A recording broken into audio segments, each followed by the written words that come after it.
Salam sejahtera Malaysia, terima kasih kerana menonton video-video dalam channel ini. Sebelum kita mula, jangan lupa untuk tekan tombol subscribe, share, like dan komen. Let's go! Salam sejahtera dan selamat pagi kepada semua pendengar Salam Perpaduan. Berita panas pagi ini dipetik dari BH Online bertajuk Ahmad Zahid dibebaskan mahkamah, pendakwaan file petition rayuan. Berita penuh, Kuala Lumpur. Pihak pendakwaan hari ini memfailkan petisyen rayuan terhadap keputusan Mahkamah Tinggi yang membebaskan Datuk Seri Dr. Ahmad Zahid Hamidi berhubung kes sistem visa luar negara VLN dan pusat sehenti 23 September lalu.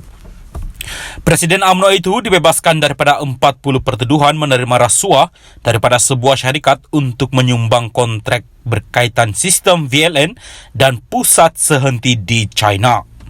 Laporan FMT memetik sumber berkata, petisyen itu menyenaraikan 15 alasan mengapa Mahkamah Rayuan perlu membatalkan pembebasan Ahmad Zahid itu dan mengarahkan untuk membela diri atas pertuduhan berkenaan. Ahmad Zahid dilantik sebagai Timbalan Perdana Menteri untuk kali kedua selepas Perdana Menteri Datuk Seri Anwar Ibrahim dipilih menerajui Kerajaan Perpaduan susulan pilihan raya umum ke-15.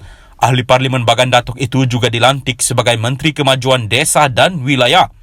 Sumber berkata, rayuan itu difailkan di Mahkamah Rayuan selepas pihak pendakwaan menerima rekod rayuan daripada pendaftar Mahkamah Tinggi Shah Alam minggu lalu.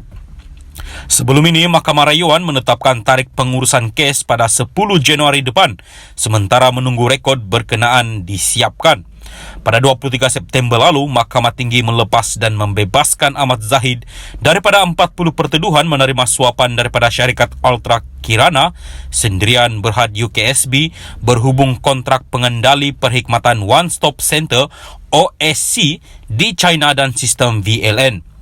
Hakim Mahkamah Tinggi Datuk Muhammad Yazid Mustafa dilapor memerintah Ahmad Zahid dibebaskan daripada semua pertuduhan utama dan pertuduhan pilihan mengikut Seksyen 16-E-B Akta Suruhanjaya Pencegahan Rasuah Malaysia SPRM 2009 Seksyen 165 Kanun Keseksaan.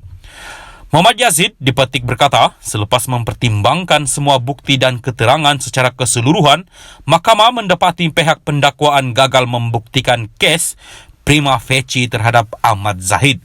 Ahmad Zahid, 69, berdepan 33 pertuduhan menerima suapan Singapura dolar 13.56 juta daripada UKSB untuk dirinya selaku Menteri Dalam Negeri ketika itu, bagi melanjutkan kontrak syarikat berkenaan sebagai pengendali OSC di China dan VLN. Bagi 7 lagi pertuduhan, Ahmad Zahid didakwa mendapatkan untuk dirinya wang tunai Singapura dolar 1.15 juta, RM 3 juta, 15,000 Swiss French dan 15,000 US dollar daripada UKSB yang mempunyai kaitan dengan tugas rasmi beliau ketika itu. Semua kesalahan itu didakwa dilakukan di Sri Satria, Present 16, Putrajaya dan Country Heights, Kajang antara Oktober 2014 dan Mac 2018. Sekian berita, teruskan bersama channel ini. Salam Perpaduan. Salam sejahtera dan selamat malam kepada semua pendengar berita panas malam ini dipetik dari thethirdforce.net bertajuk Tidak mustahil Zahid cuba khianat Anwar, ini penjelasannya. Selasa lalu, Zahid seolah-olah mengesahkan ramalan saya, Reggie Jesse, apabila berkata pemilihan UMNO bagi memilih barisan kepimpinan parti yang baharu mungkin dijalankan lebih awal sebelum Jun tahun depan. Datuk Seri Dr. Ahmad Zahid Hamidi perlu pemilihan UMNO disegerakan bagi mengurangkan resiko dirinya ditolak oleh para perwakilan sekiranya jawatan presiden dicabar. Ini kerana kes Mahkamah Zahid membabitkan 47 pertuduhan jenayah dijangka akan diputuskan pada Mac atau April tahun depan. Sekiranya Zahid didapati bersalah, sekalipun beliau merayu keputusan mahkamah, kemungkinan untuk beliau diterima semula sebagai Presiden UMNO akan berlipat kali ganda susah. Dan sekiranya Zahid tercicir dari jawatan Presiden, kerajaan pimpinan Datuk Seri Anwar Ibrahim akan berdepan dengan resiko yang cukup besar kerana Presiden baharu berkemungkinan besar tidak ingin meneruskan kerjasama dengan Pakatan Harapan. Manakala itu, jika Zahid berjaya kekalkan kedudukannya sebagai Presiden UMNO dan jika Mahkamah mendapatinya tidak bersalah, tidak ada apa-apa yang menghalang Zahid daripada cuba berbaik semula dengan PAS. Jangan lupa Zahid memainkan peranan yang cukup besar dalam menjayakan langkah Sheraton dan beliau pernah mengaku bahawa misi utama UMNO di bawah kepimpinannya adalah untuk menguasai semula kerajaan. Misi ini terbukti wujud apabila Zahid sendiri terlibat dalam satu gerakan sulit ala langkah Sheraton untuk menumbangkan Tan Sri Muhyiddin Yassin, sekutunya dalam langkah Sheraton agar sebuah kerajaan baharu yang dipimpin oleh UMNO dapat dibentuk. Apakah anda yakin manusia dengan rekod pengkhianatan sebegini tidak akan cuba untuk menumbangkan sekutunya yang terkini Anwar Ibrahim? Sebelum ini, saya meramalkan bahawa pemilihan UMNO akan berlaku seawal bulan Februari atau Mac tahun depan. Selasa lalu, Zahid seolah-olah mengesahkan ramalan saya, Reddy Jesse, apabila berkata pemilihan UMNO bagi memilih barisan kepimpinan parti yang baharu mungkin dijalankan lebih awal sebelum Jun tahun depan.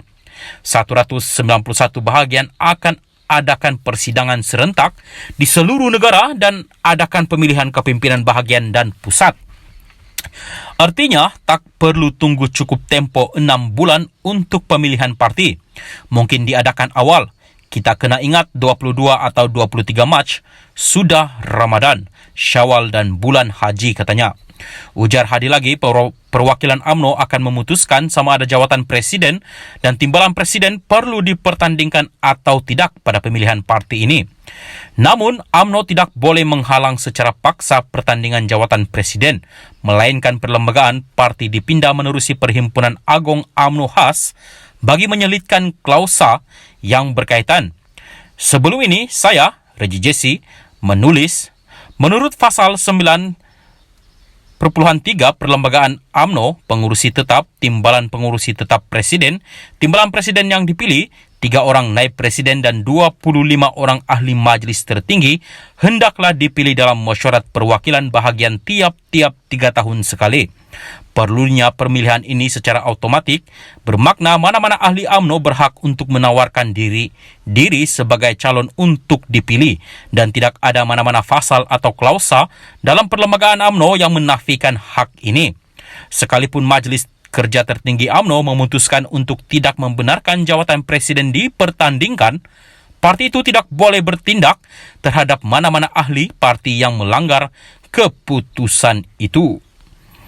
Kenyataan ini tidak semestinya mencerminkan pendirian saya sebagai admin dalam channel YouTube ini.